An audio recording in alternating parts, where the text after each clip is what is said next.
How we doing out there early in the morning? Because this is what time I gotta be up. Usually when I got projects like this, I gotta be up early in the morning. First things first, my name is Kenneth Bird. My company is Crystal Edge Technology Screens. I'm in here working on the Ultimate Gamer Screen. So, put in about three applications of primer. Well, not primer. Actually, at the end of the day, I'm using the Network Gray SW773. Reason why I keep repeating that is because, like I said, at the end of the day, I gotta do my stairs again. The reason why I keep repeating it because at the end of the day, people have been asking me what kind of paint I'm using to prime the screen with, and this is what I'm using. It actually works better than primer. So, as you saw in the first application, yeah, it always looks rough on the first application. It's crazy rough. You're gonna have blots here and blots there and uneven spots and all this crazy stuff. And the reason why it looks like that is because, as I said before, the screen is a fabric. It's going to absorb. Some's going to absorb less, some's going to absorb more. So as long as you just get the entire screen covered, you're good. Once it dries, you put your first application on. It's nice and smooth. You put your second one and you're done. For me, pretty much when you do our screens first and second, that's all you need. But for me, I'm doing this to stiffen the surface because I want the surface stiff. The stiffer the surface, the less likely I got to go underneath this bad boy and pat it. So what we're going to do is I'm going to go call the Sherwin-Williams, get me some more of this Network Gray because this stuff is amazing. And then I'm going to basically get the showstopper too. So I got to paint the upstairs, get that knocked out. That room will be done. And then I got to come down here and put two more applications on here to stiffen the surface. Then once that's done, we apply the new gamer paint and we start wiring lights in. So I still have the back of this right here.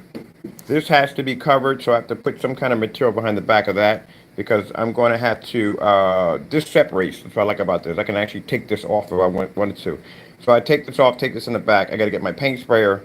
We got to put a glow-in-the-dark solution through that, and we got to spray the whole back of that because I don't want anything near this at all. So this is going to be in sections as we start to do it because when this thing lights up, I want this whole entire back in here to glow in this crazy fluorescent light with the sound lights going up at the same time, and we got the sound bars bouncing back and forth, equalizers jumping over here, then we got the chasers running around the screen. Yeah, that's how we're going to be hooking it up. So yeah, it's getting there. It is getting there. So I'm working on two jobs at the same time, and I told you, once you put that second application on, you're good. But that's what I was trying to explain to people. I guess the best way I could put it in the video is we've had customers ignore the instructions, and I clearly told them, like, look, if you're painting a surface, any surface, I don't care what it is, make sure you prime it first because some areas are going to soak in more and some are going to soak in less. When you saw my screen blotty like that, that's what's going to happen if you use our screen paint on a surface that's not primed. Now, please understand this because I have customers that call me and say, well, what surface do I have to prime? It clearly says it there in the instructions. If you go to the website, it says right there on the surface what surface that you can paint, what you can't paint. It clearly says that the only surface that we require a primer is fabric. That's it. Anything else, you can roll right over top of it. You've never seen me prime any other surface except for fabric. But yeah, so once we get it nice and stiff, which I'm learning some new tricks here with this stuff. If I prime a screen maybe about 4 times, I don't have to basically pad the bar because the surface is literally so stiff that it doesn't leave an imprint. It's like painting on a board. So right now, like I said, I'm out of this. I got to go put in an order. Hopefully it's Saturday. I forgot it was Saturday. I think they do deliver today. If not, most likely I got to wait until Monday. Then I can start to work on another project. But I need to have this set up because I said in the day, I have my workshop and I got orders to process. So I am going to go upstairs and finish my work up there because I have to paint upstairs and get that finished. I can't wait to have this done. This is going to be advertising the new screen paint. I don't want to launch the new screen paint yet until we get this thing set up. This is where this is going to go at. And then I got some work over here to do. Got some work over here to get it ready to get set up. I got my rings in here, but I want to make sure that it's definitely going to connect to the screen. So I ordered some huge caution tape that's going to go from one end to the next. That's going to go all the way around so we can hide the staples. 100 staples I had to punch into the screen. And then after that, we start working on the artwork and all that cool stuff.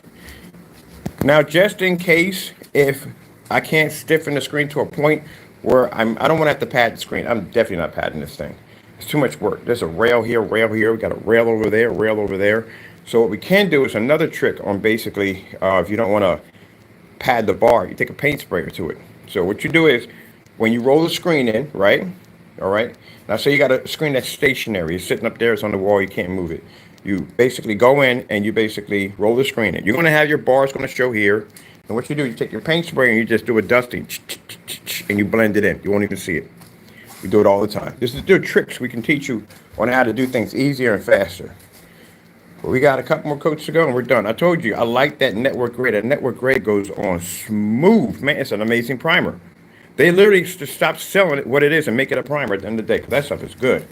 I'm going to get myself two. I might get a 5-gallon container because I'm going to be using that stuff for a few things. I got a few fabric screens in the backyard we're going to be doing this year because I told you I'm buying a unit to make for grummets. I'm buying a grummet machine. Now, grummet machine is going to come in fantastic because I can go to Joann Fabrics. I can go to any fabric outlet and I can pick up the fabric I want and I can put my own grummets. I can make my own screens. So that's what I want to do. Man, I got to get this place cleaned up. This is, even though it's a workshop, it's irking me. It's irking me because it's not clean. This is irking the crap out of me. All right, so now we got to be upstairs. I got it. This will give me a chance to remove this. So this has got to be removed. I'm going to take all that down, put a new clean backdrop back up there. My backdrop is filthy. Get rid of all of this. I think I'm gonna start doing this today. If they tell me I gotta wait until Monday, I'm gonna take all this out, clean this up, take all this out, so I can have all this looking nice. Because I want to have a nice presentation in here. This is definitely going today. This is driving me freaking nuts. This is look at it's unorganized. So the racks that I had under here, I'm gonna use them for over here. Get this rickety thing out of here. So we got work to do today. This is why I got to be up early in the morning. What the heck did this go to? Apparently that. All right. All right. So now I'm back upstairs so I can show you how it looks. Because, you know, I had a few people email me like, yo, your screen looks crazy, man. I think you messed it up. And I was like, no, man, I didn't mess it up. I do this all the time. Anytime you paint a screen with fabric, you're going to get that blotchy look to it. That's why we explained to you. If you apply that screen paint first, that's how your screen's gonna come out looking blotchy as I don't know what. Gotta put that coating on, let that screen absorb as much as it possibly can. When it can't take any more in, that's when you go over it. I've got a funny feeling forgetting something. A weird feeling. We are forgetting something. Yes, we are. These scissors. Now I got to get ready to prep the mech room. So $132 it cost me to put the screen together downstairs, including delivery from Lowe's. So my screen upstairs in the mech room is bigger than that. That's about, to measure it out. Now, hey, Taco, what's going on? Probably was in my room today. I know he was in here. All right, so this is where we're going to be at half and half for the day. We got to, this whole room is going to need, it's going to be a one big art canvas. It's going to be painted like a normal room. So we painted like the structure of a mech command post. So it's going to have different shades blended into it. So it's going to be some work to be in here to do this because I have to turn this room into a whole different world. So we got to, let me see, this is stuff that's in that room over there. We're not worried about that. We got to paint the other one. Another room has to be painted. I got to paint the walls back to red. And then I bought some crown molding off of, some real nice fancy crown molding off of Amazon for the shells. Because we're gonna make this look much better than this. Trust me, look much better than that. So we got to dress these up so they look real nice. So I'm gonna put a theme in here, but it's gonna involve this right here. But I haven't decided what we're gonna do with this yet. It's gonna be something real nice. Over here on this wall right here, we're gonna repaint all this. Everything's gonna go back into a red. This time, I'm gonna measure how much black paint I want to put in because that's where I messed up. When I first painted this, I had this stuff called Showstopper. Showstopper is fire engine red. It was too bright, so I dropped a couple of tape, whatever black, put some black, and I poured some black into it. I don't remember what I measured into it, and I painted it because I figured, what's the point? I'm never gonna paint it again. Duh. Yeah. All right. So punching holes in the wall and have to remove it and re-sand everything over again. I tried to make the exact same application again, and I made it too dark, and that's where I got the blotches on the wall. This time, I'm going to paint the entire room, and I'm going to measure exactly how much I put in. So if I ever have to go in and do a touch-up job, I know what I put into it. So we're going to repaint the entire room, and then after that, this is an easy job. Just throw a couple of cloths in here. I can basically paint around all this stuff with no problem. This is easy. The ceiling, I'm going to remain the same. I'm going to keep the ceiling. I'm not trying to do too much work in here. So that's one screen done for the multimedia wall. This screen you're seeing right here is not black. And if people ask me, is it black? No. This is actually a very dark blue. That's what it is, but it's not black. Just like when I was showing you the gamer screen downstairs, everybody kept looking at it, so it was black. When I took apart the screen and I threw it on the floor, they're not black. They're a different color. So there's a shifting technology come out black. The screen's far from it. All right, so this one right here is the new dark blue. I think it's a dark. No, it's a dark platinum blue. I get the name mixed up on things so much. It's not even funny. This is the dark platinum blue. This is the first large application we have right here in the house. So this is a multimedia wall because we have 3 projectors running off here. This one does split mode, so we can do 2 duals if we want, or a large one. We have over here for the office. This is my office setup right here, portrait mode. I was showing y'all how these particular projectors, how the heat comes out through the front, through here, and there's a stand at the bottom. So there's no handle at the bottom. There's no vents coming here and no vents coming out from the back. You don't want your projector sitting as close to the wall and you have your blocking vents. So vents are here. On the Sony's, vents are always on this side. So that's cool right there. So make sure your vents. So one thing I like about Sony's have no peripherals in the back. Everything hits flat to the wall. So that's why I chose for the Sony's for up here. All right, so we're gonna pop this baby in. Turn this one on. This is running through my office. This gives me portrait right here. So I get my portrait screen right there. And right now I'm running my gaming computer. One of my gaming computers I'm running up here. So this one's gonna be running up here. The PS4 has to go downstairs because we need that for the gaming screen downstairs. There's the portrait right there popping up. And there is my asking for information, which I'm good. Anything else from there? Okay, good. There's the gaming popping up. That's why I've wired this keyboard and mouse will be over here. There we go.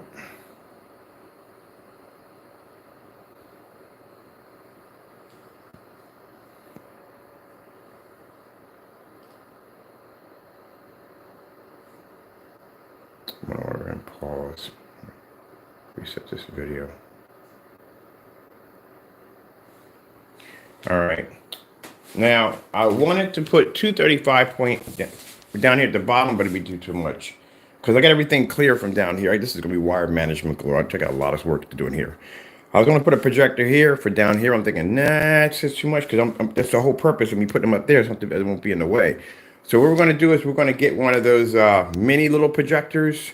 I think I've been talking about the ViewSonic. Every time I order this projector, keep in mind I've ordered this projector 4 times. Every time I order this projector, I'm going to go to somebody else and get it. Every time I order the projector, it tells me the same thing. We don't have it in stock or so and so and so. Some nonsense to get the portable projector. So I'm going to go to eBay and get me a used one, or I'm going to go over to B&H where I got my flight stick at and get it from over there. That projector is short throw.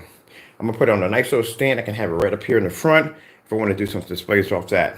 So that way I can display multiple projectors because I want people to see the screen on different variants of projectors. We got them 720p over here. Get out of this mess. I don't know what's going on. This nonsense. We got on 720p over here. We got it on 1080p over here. And then I want to get a little portable one for one down here to set it up. So that way people can see it works on all different forms of projectors. Now, when we're not using those projectors, we have this one right here. It's a 720p short throw projector, which blows out the entire wall. So we have about 3 projectors until we get the other one, about 4. So the gaming PC is going to be running off here, and Apple TV will be running off there because I'm going from Apple TV right there from anime and all this like that. This will be for my gaming over here, and that one right there is for work. Here's a multimedia wall right there. Watch me paint it in. Actually, I was not planning to put this painting here to begin with. It was supposed to be a black Phantom was supposed to be in here. But as I started painting the screen and I figured I got tired of looking at the red wall and trying to do work on it with this red coming back at me. I said, look, I'm just going to come in here and just put a paint a spot here and paint a spot there, something for the time being, so I can watch the screen until the rest of the formula came in for the Phantom. But it got to the point where I figured, like, I only had a few little edges here and a few little, I'll just paint the whole screen in, and that's what I did, which came out much better because the day I painted the screen in, the next day, the lumber came in for the other screen downstairs, so everything hit in a domino effect. So it was much easier for me to just get everything done. Getting this done saved me a whole lot of time. That's one of the things it's sad about how, and I tell people how people are threatened by black technology, and they're threatened by it big time. You have no idea what you're missing off your screen with this technology. Look at that. This is my white level coming off my screen. So keep in mind, as I said before, to think about it. In dark technology, what we have here was so impossible to watch. There's virtually impossible. I'd be in here working on my computer.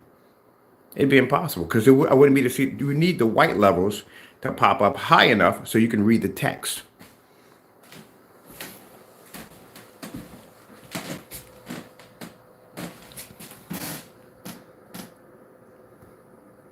That's why I told you at the end of the day, I explained to you that the screen paints that you see people go against the most are the ones they're most threatened by. That black technology, are terrified of it. Number one, it produces an extremely high white level. This technology we have produces extremely high white levels. It produces color, contrast, and white levels. Where can a gray screen fit in? They can't. Gray screens can't see color. They can't see contrast levels. They can only produce white levels. A gray screen is a more of a higher version of a white screen. It does the exact same thing. That's why they're threatened by those screens. And on top of that, it looks really cool on the wall. But yeah, there's no way in the world. Virtually impossible. My buddy's like, well, what is wrong with this individual at the end of the day? Because clearly you people see me walk through my house. I got massive screens when I'm walking through my house, and these screens are all popping up all over the place. Then you see me walk outside and sit down and watch a football game, and then go outside on a bigger screen.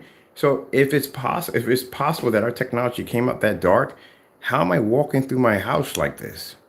Like I said, I got superhuman capability to manipulate time and space and maybe other people's thoughts, but no, this stuff actually works. That's why I'm sitting here in a live demonstration. Now today, I'm gonna pop over here on my computer, open up my curtains, which some people can't do, and watch a movie here and work on my computer. They can't do that. Ain't gonna work. All right, so this is why the big companies don't like me, number one, because I've already beat all their technology. I beat all their stuff. And they can take that any way they want. At the end of the day, I've tested all your products. I've had them down here. I've had the best of what you have to offer. I beat all your technology at the end of the day. And it's true. And I did it for less money. It costs my customers less money because we can go out there and we can show you where we can do demonstrations against $4,000 and $5,000 projection screens. And we can do it on cheap projectors that don't cost my customers a lot of money at the end of the day. Painting processing time, you see me paint 2 screens in no time at all. People out there, they got demonstrations that take hours to paint screens in. It takes days for screens to dry. We knock them out in 15 minutes. It took me 15 minutes. Was it 15? Yeah, 15 minutes and 24 seconds to knock out 2 screens in that demonstration. And then if you look at my projectors aren't expensive. I don't have expensive projectors in here. That's $50 laying on the floor right there. So I can go to eBay right now, go pick them up a cheap projector, and it'll work. Oh, they got this Epson projector I'm looking at right now. They want $375 for it. I'm thinking about picking it up. My budget for a projector is, I try to keep it under $500. That's my budget right there. No more than that. So in here, we got sanding to do today. All this stuff, it has to be sanded down. Now, what I want to do in here, I want to put like I want some dark grays in here and some blacks in here. We're going to blend that in together to give it a kind of an old kind of command post kind of look to it. I'm feeling air. Why am I feeling air? Oh, fans on. Like, why am I freaking feeling air? That's just messed up. And in the corners, we're going to make the corners very dark, but we're going to put a kind of a UV glow in the corner. I want the corners to kind of push out like they're glowing in the corner. I'm going to put a UV light there in the corner so it pushes out. I'm going to put a soft white in here, like we're actually inside of a mech command post. That's what it's going to look like. This whole entire room is going to look crazy when we get done with it. So it's going to require a lot of painting, a lot of overlapping the painting, basically get the blend in, to get those grays and blacks to push through the wall so we can get that kind of effect. Now the simulator, on the other hand, That's going to be monstrous. So we're going to have to connect from here all the way to here and here to here. This is going to be an entire screen. That door is definitely coming out. We're going to build a stand. The stand's going to start from the bottom. It's going to come here. It's going to connect with the ultra short throw, which is going to hit the screen here. That's going to expand out to another unit, to a deck that's going to come all the way out here. That's going to allow me to lift the chair up, drop subs underneath of it, delay systems and all that stuff. Then we're going to have, when I was at the getting blood work done, I noticed that when you sit down in the chair and they got that arm that comes over and slams in front of you, you put your arm up there to put the needle in. That makes a great option for me to make a table that I can have sit on the side here, that can shut down in front of me, and I can have my joysticks and everything right up there that can control everything from there. When I get done, I just bring it back up, walk off the mech unit. So we're going to have a step area where we step down. We're going to have lights coming from around here. Now the floor, there's no such thing as wood paneling and a mech command post. So we're going to go down and get some of that that gem tile, the puzzle tile. They have some different colors. I'm getting something that looks like steel. So I want the whole floor like it's actually steel. Kind of rusted in the corner. We got to do a little paint job in there. We're going to rust it up in the corners and stuff like that. I guess it's been here for a while. But it's going to be a nice, cool setup. And I can sit in here. I have my flight sticks right here. This is what I ordered for my mech controller. Also have the pedals coming in, waiting for my pedals to come in.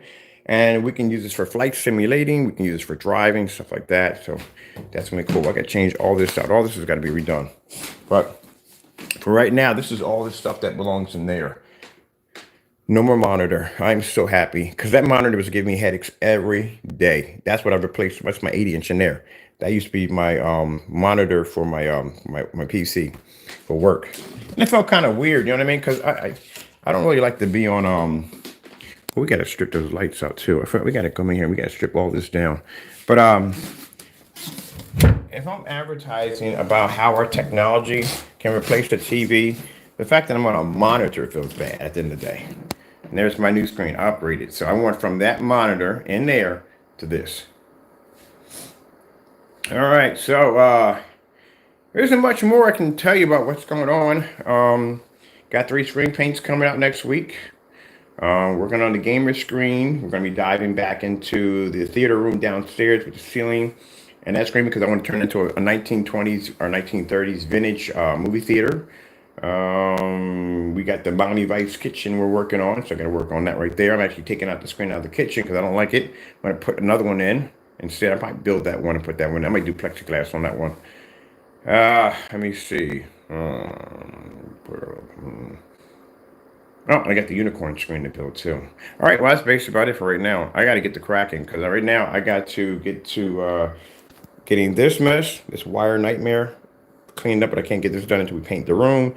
And I need to see whether or not if they can deliver my paint today because I do want to finish the gamer screen. I got everything here to finish the gamer screen today. I just need more paint for the application. That's it. Once that's done, we can get it set up, get it mounted to the wall, light it up, and we're good to go. All right, well, that being said, thank you for coming in, checking out, and I got to go. Be safe, and God bless. Nice.